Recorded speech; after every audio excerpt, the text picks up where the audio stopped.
Okay so friends, आज की video में हम लोग बात करेंगे रिएक्ट नेटिव की, जो कि हमारे रिएक्ट नेटिव के मास्टरी सीरीज़ का थर्ड वीडियो होगा। और इसमें हम लोग कंपेयर करेंगे कि कैसे हम लोग का जो रिएक्ट नेटिव है, अगर आपने एंड्रॉयड में मतलब बेसिकली अगर आपने नेटिव एंड्रॉयड या फिर नेटिव आईओएस करके रखा है या फिर आपने रिएक्ट पढ़ के रखा है, तो उससे हम लोग कंपेयर करेंगे चीज़ों को, कैसे जो रिएक्ट नेटिव है वो सिमिलर है इन सारी चीज़ों से।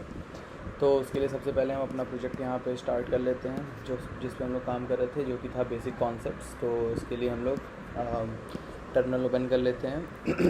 टर्मिनल में आप सबको कमांड अब तक याद हो गया होगा, npx react run Android. Okay, और यहाँ पे जब तक ये इंस्टॉल हो रहा है, सॉरी मेरा कोई पोर्ट ऑन है, इसको बंद करना पड़ेगा। ओके, बैकग्राउंड ऑन है। Okay, 1 minute.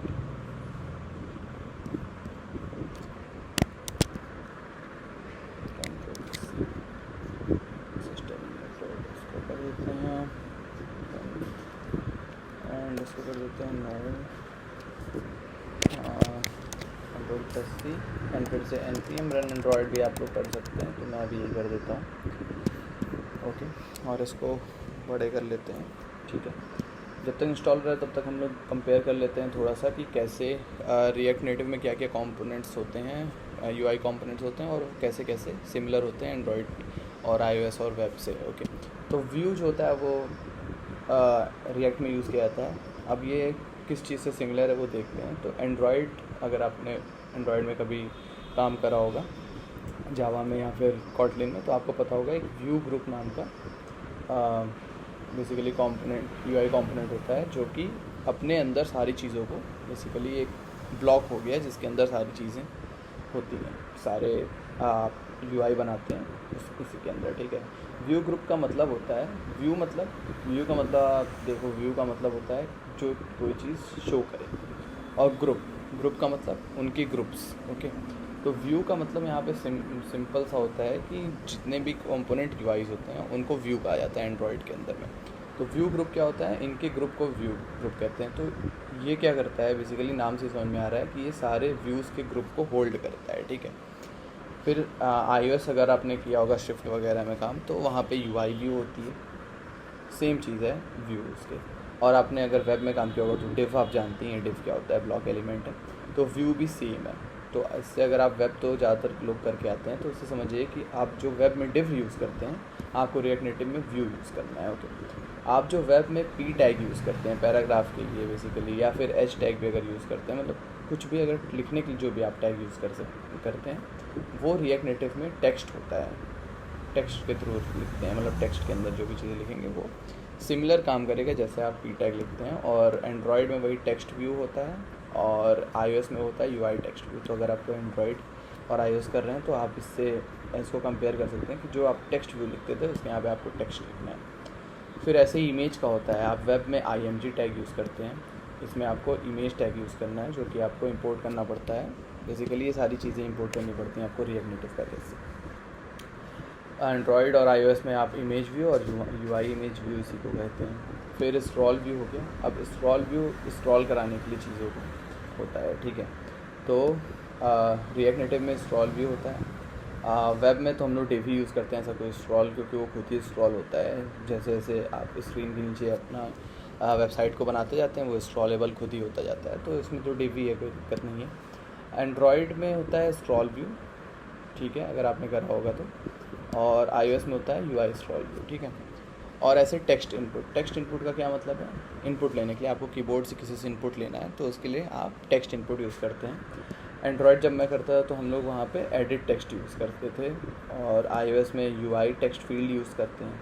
और वेब में आप सबने काम करा होगा अगर, तो आपको पता होगा इनपुट टैग का यूज़ होता है। तो ये सारी चीज़ें हैं। अभी एक दो चीज़ें और मिसिंग हैं, जैसे कि एक होता है फ्लैट लिस्ट रिएक्ट नेटिव में। अब फ्लैट लिस्ट का क्या मतलब होता है, वो बेसिकली एक रिसाइकलर व्यू होता है। अगर आपने एंड्रॉयड यूज़ किया होगा तो आपको पता होगा रिसाइकलर व्यू के बारे में, कि जितनी चीज़ें स्क्रीन पे लोडेड हैं उतनी ही चीज़ें बस आपकी मेमोरी में सेव रहेंगी, और सारी चीज़ें रिसाइकिल हो जाती हैं बेसिकली। तो ये आगे चल के हम लोग पढ़ेंगे। अभी ये बेसिक चीज़ें हैं, इससे आपको एक आइडिया लग गया होगा कि व्यू का मतलब क्या है। अब अगर हम लोग यहाँ पे यूज़ करके देखें, ऐप के अंदर चलते हैं हम लोग, ठीक है, और एक बार ये सारी चीज़ें हटा देते हैं। तो देखिए सबसे पहला टैग हम लोग व्यू यूज़ किए। अब व्यू जैसे ही यूज़ करके सेव करते हैं, पहले चलिए इसका देखते हैं, इसको एक कलर देते हैं स्टाइल के अंदर। बैकग्राउंड कलर देते हैं रेड, सेव करा, अभी कुछ नहीं हुआ। तो व्यू जो होता है वो एक जैसे हम लोग का डिव जो होता था उसमें वो एक ब्लॉक एलिमेंट होता था, वैसे ही इसमें व्यू ब्लॉक एलिमेंट होता है बेसिकली। और इसको लेकिन इसमें यहाँ पे हम लोग को अगर पूरी स्क्रीन को अगर कवर कराना है तो हम लोग को एक और प्रॉपर्टी देनी पड़ती है, फ्लैक्स इज इक्वल्स टू 1, ठीक है। अब सेव कराएंगे, ये देखिए पूरी स्क्रीन में स्प्रेड हो गया। अगर आप फ्लैक्स 1 ना देते, ठीक है, और आप इसको विड्थ दे देते हैं 100%, सेव कराया, अभी कुछ नहीं आएगा, पर जैसे ही हाइट देंगे आप इसको, हाइट में देते हैं 20। अच्छा, अभी विड्थ को हटा के देखते हैं क्या होता है। देखिए हाइट देते ही फिर भी ये 20 हाइट देते ही ये विड्थ देखिए 100% हमेशा ही रहेगा। तो इससे हम लोग क्या समझ में आता है कि ये एक ब्लॉक एलिमेंट है, जैसे डिव काम करता है वैसे ये भी काम कर रहा है, ओके। ये एक पूरे ब्लॉक को कवर कर रहा है, ओके। और आपको ये फ्लेक्स देना ही चाहिए हमेशा, जो कि अगर आप जो मेन कंपोनेंट जिसके अंदर सारे अपने स्क्रीन के व्यूज़ को आप रैप कर रहे हैं उसको आप हमेशा फ्लैक्स 1 दे दीजिए। उससे क्या होता है, ये पूरी स्क्रीन को कवर अप कर लेता है। अब हम लोग यहाँ पे डायरेक्ट वाइट देते हैं इसमें। अब एक और चीज़ आपको बता दूंगा मैं कि फ्लैक्स, जैसे आप जब वेबसाइट पे काम करते हैं, रिएक्ट जेएस में काम करते हैं या कोई भी वेब ऐप पे काम करते हैं, तो फ्लैक्स वहाँ पे अपोजिट काम करता है इससे। मतलब आप जब जस्टिफाई कर, आपको मैं दिखाता हूँ एक टेक्स्ट देता हूँ मैं, टेक्स्ट। अब टेक्स्ट जो पी टैग का काम होता था वेबसाइट में, वही यहाँ पे टेक्स्ट है, आयुष लिखा मैंने, सेव कराया, तो देखिए यहाँ पे। अब आप वेब पे, अगर वेब पे आप काम करते हैं तो इसका मतलब बताइए क्या होगा, ठीक है। ये बताइए किस डायरेक्शन में जाएगा आयुष, ये जो लिखा हुआ है टेक्स्ट, क्योंकि ये इसके अंदर लिखा हुआ है। अगर वेब में यहाँ डिव होता और स्टाइल्स में अगर हम लोग जस्टिफाई कंटेंट में अगर सेंटर देते तो वो कहाँ जाता, वो जाता एक्स डायरेक्शन में, ठीक है। ये मतलब आयुष यहाँ पे आके सेंटर में यहाँ आता है। बट एंड्रॉयड में, मतलब रिएक्ट नेटिव में, ये चीज़ उल्टी काम करती है। अगर आप अलाइन आइटम लिखेंगे तो वो एक्स डायरेक्शन में जाएगा, और अगर आप जस्टिफाई कंटेंट लिखेंगे तो वो वाई डायरेक्शन में जाएगा। अगर इसको हम सेव कराते हैं, देखिए वाई डायरेक्शन में आएगा। अगर हम यहाँ पे लिखते हैं अलाइन आइटम सेंटर, तो ये देखिए जस्टिफाई कंटेंट हटाते हैं तो देखिए एक्स डायरेक्शन में शिफ्ट हुआ ये। अगर आपको फिर भी आपको वैसी प्रॉपर्टीज़ चाहिए जैसे कि आप वेबसाइट में करते थे, तो आप यहाँ पे लिख सकते हैं फ्लैक्स डायरेक्शन रो, ठीक है। अब सेव कराएंगे तो देखिए वैसे ही काम होगा जैसे आपका वेबसाइट पे काम होता था, मतलब वेब ऐप पे काम होता था कि अलाइन आइटम्स जो होता है उसको बेसिकली वर्टिकली अलाइन करता है। लेकिन ऐसे बाय डिफ़ॉल्ट जो अलाइन आइटम होता है रिएक्ट नेटिव में, वो हॉरिजॉन्टली अलाइन करता है और जस्टिफाई कंटेंट वर्टिकली अलाइन करता है। ये आपको ध्यान रखिएगा। टेक्स्ट हम लोग देख लिए क्या होता है। अब इमेज टैग हम लोग बाद में देखेंगे। स्क्रॉल व्यू हम लोग देख लेते हैं एक बार। तो हम लोग एक काम करते हैं, इसके अंदर स्क्रॉल व्यू डालते हैं, ठीक है, और इसको डालते हैं, इसको बहुत सारी बार कॉपी कर लेते हैं, ठीक है।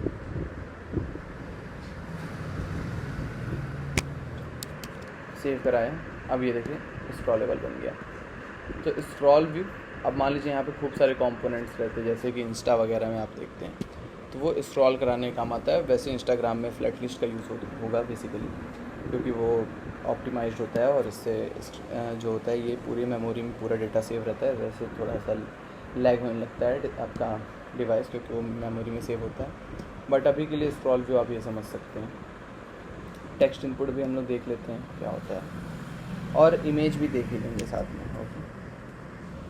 तो टेक्स्ट इनपुट के लिए हम लोग लिखते हैं यहाँ पर स्क्रॉल व्यू पहले हटाते हैं, ठीक है। टेक्स्ट इनपुट रिएक्ट नेटिव से इंपोर्ट करा और इसमें लिखा प्लेस होल्डर। आपको पता ही है प्लेस होल्डर क्या होता है, कि वहाँ पे हिंट दिया होता है बेसिकली यहाँ पे क्या लिखना है। तो एंटर एंटर योर नेम और ऑन चेंज टेक्स्ट। तो इसमें एक प्रॉपर्टी होती है ऑन चेंज टेक्स्ट, ये बताती है कि जब जब आप कोई भी वैल्यू चेंज करते हैं, मैं आपको कंसोल लॉग करके दिखा दूंगा ये console.log, और यहाँ पे एक टेक्स्ट प्रॉपर्टी लेंगे हम लोग। तो हम लोग रिएक्ट में क्या होता है वेब में कि यहाँ पे हम लोग यहाँ पे जो भी चीज़ें लिखते हैं टेक्स्ट, तो यहाँ पे मान लीजिए हम लोग ई लिखते हैं तो E dot target dot value लिखते हैं, पर इसमें डायरेक्ट टारगेट डॉट वैल्यू करने की जरूरत नहीं है, आप डायरेक्ट टेक्स्ट ही लिखेंगे तो वो चीज़ आ गई। सेव करा, ये देखिए यहाँ पे आ रहा है एंटर योर नेम करने, मैंने लिखा आयुष, आयुष।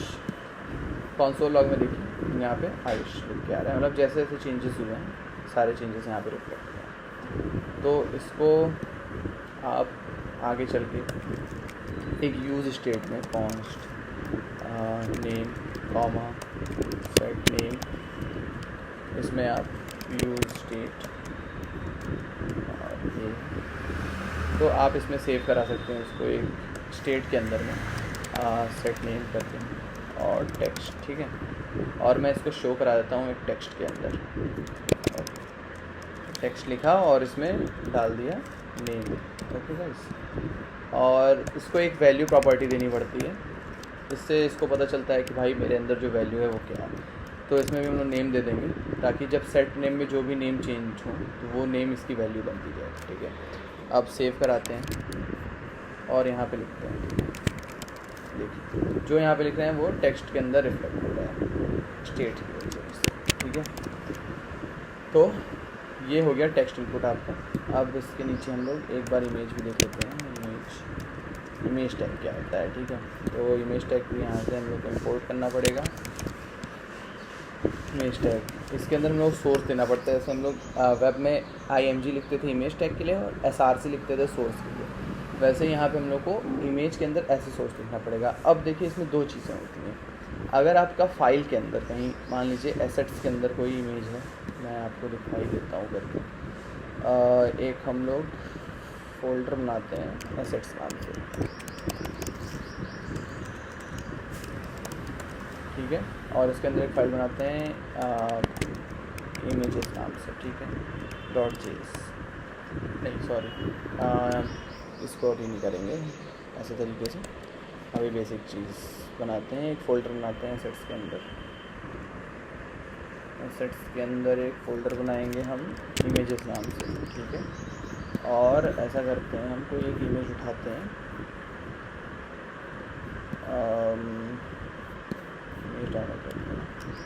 डाउनलोड इमेज,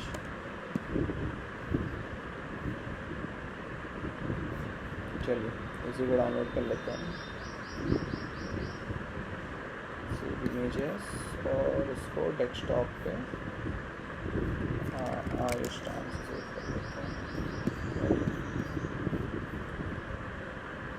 और इसका लिंक भी कॉपी कर लेते हैं। ऐसा करते हैं, आपको मैं दोनों चीज़ें सिखा दूंगा कि जो इमेज होती है अगर आपको लोकली सर्च करनी है तो कहाँ से होगी, और अगर आपको लिंक के थ्रू अगर जाना है उस इमेज पे, जो कि आगे चल के ज़्यादा यूज़ होता है, क्योंकि आप जब भी सोशल मीडिया एप्लीकेशन वगैरह बनाते हो तो बैक एंड से वो आता है, क्या बोलते हैं, आपको लिंक ही मिलती है। तो कॉपी इमेज एड्रेस करके यहाँ पे एक बार टेस्ट कर लेते हैं, कमांड भी चलाया और ये चल रहा है, ठीक है। तो यहाँ पे अपने चल के पहले इसको कमेंट कर लेते हैं, सॉरी कमांड वी, ओके। तो अभी चलते हैं इमेज के अंदर और इस इमेज को डाल देते हैं इसके अंदर, ice.web भी है, इसको हम लोग चेंज कर लेते हैं पहले, रीनेम कर लेते हैं, ऐसा करने की ज़रूरत नहीं है बट हम कर लेते हैं PNG में, अभी भी ये इमेज ओपन होगी कोई दिक्कत नहीं। अब यहाँ पे जाते हैं सोर्स। अब हम लोग को पहले इसको अपने फाइल से फेच करना है, लोकल फाइल में अगर आपने इमेज कोई रखी है और उसको फेच करना चाहते हो तो कैसे होता है वो देख लीजिए। तो यहाँ पे हम लोग लिखना पड़ता है रिक्वायर, ठीक है, रिक्वायर, ठीक है, और ब्रैकेट, स्मॉल ब्रैकेट, और फिर इसमें एक स्ट्रिंग पास करनी पड़ती है पाथ। तो पाथ पे जाने के लिए पहले हम लोग जाएंगे एसेट्स में, स्लैश, देखो स्लैश के बाद एसेट्स आएगा नहीं, डॉट स्लैश करा एसेट्स में आया, फिर स्लैश करा इमेजेस में आया, स्लैश अब इमेज का नेम AAYUSH.PNG और यहाँ पे हम लोग को इसको हाइट और विड्थ देनी पड़ती है। हाइट अभी हम लोग देते हैं इसको 50 की और विड्थ भी देते हैं 50। इसको सेव कराते हैं तो देखिएगा इस क्या हुआ, यहाँ पे इमेज देखो आ गई, ठीक है। अभी इसको अगर हाइट कम दें 10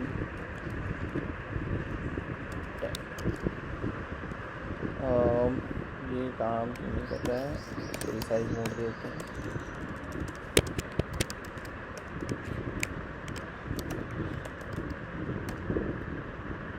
रिसाइज मोड में हम लोग देते हैं इसको कंटिन्यू, ठीक है गाइस। और हाँ सॉरी, इसको हाइट विड्थ ऐसे नहीं देंगे, हम लोग स्टाइल के अंदर देंगे। स्टाइल के अंदर हम लोग विड्थ और हाइट दे देंगे। इसको विड्थ देते हैं 24 और हाइट दे देते हैं 24। सेव कराएं और ये देखिए अभी छोटा हो गया, ठीक है। अब यहाँ पे मैंने एक चीज़ का यूज़ करा है, रिसाइज मोड, ठीक है। तो उसको चलिए देखते हैं वो क्या होता है एक्चुअली। कोड कहाँ गया अपना, बेसिक तो रिसाइज मोड क्या होता है इसको पहले चलिए समझते हैं। तो विड्थ हम लोग देते हैं इसको एक बार के लिए 100, सेव कराते हैं और हाइट देते हैं इसको 50, ठीक है, ताकि थोड़ा बड़ा रहे। अब रिसाइज मोड क्या होता है, रिसाइज मोड इसमें कई सारी प्रॉपर्टीज़ होती हैं, centre, contain, cover, repeat, stretch, ठीक है। तो पहले हम लोग देखते हैं यहाँ पे कवर को, कवर क्या होता है। अगर कवर हम लोग करके सेव करें तो ये देखिए जो इसकी एक्चुअल विड्थ और हाइट थी, इसको हम लोग बैकग्राउंड कलर भी देते हैं, जिससे कि आपको समझ में आएगा ज़्यादा अच्छे से। बैकग्राउंड कलर हम लोग देते हैं इसको रेड, ठीक है, और इसको हटा देते हैं। तो अभी देखो ये एक्चुअल में इमेज की जो हमने हाइट और विड्थ दी हुई है वो ये है, रेड को कंटेन करते हुए, ठीक है, मतलब कि ये पूरी। बट ये जो इमेज है वो केवल बीच में आ रही है, वो अपना ही एरिया ले रही है, जितनी बड़ी इमेज है। पर हम लोग को चाहिए कि ये पूरे में आए, जितना हम लोग ने हाइट और विड्थ दिया हुआ है ये पूरे में कवर कर ले। तो इसके लिए हम लोग रिसाइज मोड में कवर लिखेंगे।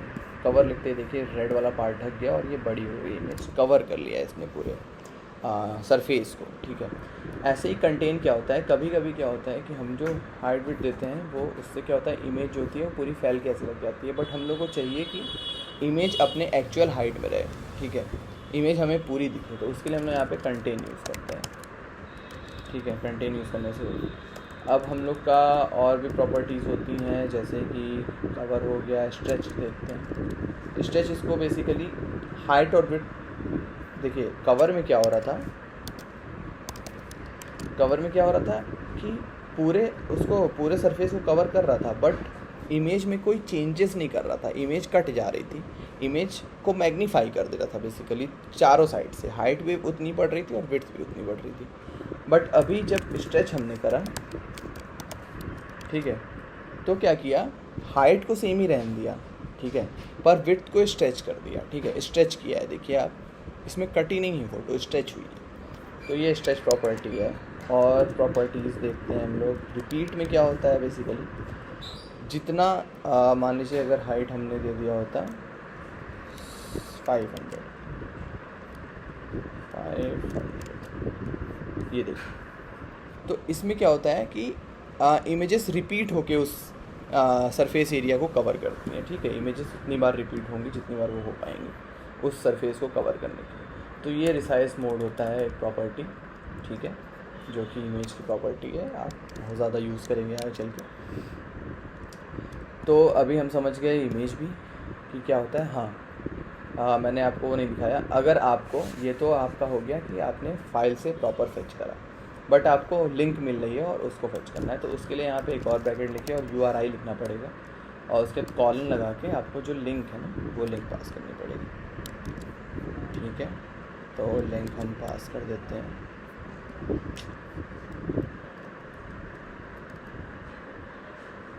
सॉरी, हाँ, एक इसके अंदर पास करना पड़ेगा, स्ट्रिंग के तरह पास करनी रहती है। और ये देखिए एक इमेज यहाँ पे शो होने लग गई। अब उसको भी वही, अगर आपको रिपीट करना है, अभी रिपीट करते नहीं हैं, इसमें भी सारी प्रॉपर्टीज़ काम करेंगी। ठीक है, जैसे कि अगर रिसाइज मोड कवर करा तो ये क्या हुआ कि आपने लिंक से फेच किया। तो आप जब भी किसी ऐप पे काम करेंगे तो आप बैकएंड से जब कोई लिंक आती है इमेज की तो उसको आप ऐसे फेच करते हैं, या फिर आप इसको टेम्पलेट लिटरल्स में भी यूज़ कर सकते हैं। जैसे कि अगर आप इसको एज अ स्ट्रिंग आप रख लेते हैं, let image URL equals to, ठीक है। तो ये मैं आप लोग को ऐसे बता रहा हूँ क्योंकि ऐसे ही आगे चल के यूज़ होता है, क्योंकि वो एक बेसिकली एक की वैल्यू के फॉर्मेट में ही आता है डेटा, तो आप ऐसे ही करते हैं। और बैकटिक्स लगाएंगे और इसमें लिखेंगे इमेज क्या है, IMG इमेज सेव कराया, फिर भी देखिए इमेज कोडेड। तो ये एक तरीका है जो कि ज़्यादातर यूज़ होता है आपको आगे चल के फ्यूचर में, जब भी आप एक अच्छा प्रोजेक्ट बनाएंगे तो इसमें। ठीक है, तो ये सारी चीज़ें हैं। और आज के लिए इतना ही गाइस, और अगले वीडियो में हम एक नया प्रोजेक्ट शुरू करेंगे जो कि बेसिक प्रोजेक्ट होगा। उसमें हम लोग देंगे एक फॉर्म, और बेसिकली हम लोग यूज़ इफ़ेक्ट, यूज़ स्टेट, इन सारे चीज़ों के हेल्प से एक टू डू टाइप की एप्लीकेशन को बनाएंगे जो कि एक यूज़र फ्रेंडली एप्लीकेशन होगी। और उसमें सारे कंपोनेंट्स, UI कंपोनेंट्स भी हम डिस्कस करेंगे क्या क्या हैं, और तरीका देखेंगे हम लोग यूज़ स्टेट वगैरह को, हुक्स को यूज़ करना, और एक बेसिक एप्लीकेशन भी प्रिपेयर करना कैसे होता है। चलेगा इस, तब तक के लिए स्टे ट्यून्ड, और वीडियो को लाइक करिए, सब्सक्राइब करिए चैनल को। थैंक यू, मिलते हैं अगली वीडियो, बाय बाय।